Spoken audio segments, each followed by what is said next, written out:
আজরাইল বলে, মালিক রে, এখন শুধু আমি আজরাইল বাকি আর আপনি আল্লাহ বাকি। আমার আল্লাহ বলবে, আজরাইল রে, এবার তোর জানটাও তুই বের করে নে, তোর জানটাও তুই বের করে নে।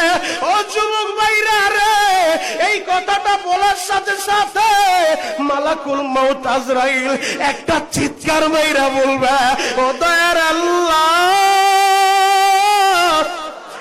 আগে যদি জানতাম আমার জানটা আমার বের করতে হবে, এই দায়িত্ব আমি নিতাম না।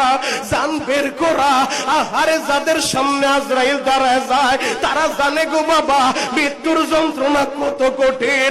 ও দাড়ি পাকা বাবাজিরা, আপনারা কি দেখেন নাই কত মানুষ সবার সামনে বসে আছে, যখন মৃত্যুর শয্যায় শায়িত চোখগুলো বড় বড় হয়ে যায়, চোখগুলো উল্টে যায়, পানিটাও গিলতে পারে না।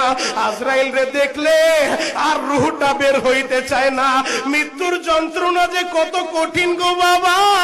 দয়ার নবী, মায়ের নবী, যেই নবীর উপরে মশা মাছি বসা হারাম, ওই নবীও মৃত্যুর পূর্ব মুহূর্তে এক সপ্তাহ আগে নবী আমার পুরো শরীরটা জ্বর হয়ে গেছে, অসুস্থতার কারণে নবী আমার মসজিদে যাইতে পারে না, ইমামের মুসাল্লায় দাঁড়াইতে পারে না। যুবক রে, এখন কাঁদতে বলছি, ভাই কাঁদবি, এই যে কোরআন আমার হাতে, গুনাহ করতে একটা সময় লাগছে, 10 বছর, 20 বছর, 50 বছর। ও দাড়ি পাকা বাজানরা, 60 বছর যাবত গুনাহ করছেন, আমার আল্লাহ মাফ করতে 60 বছর সময় নিবে না।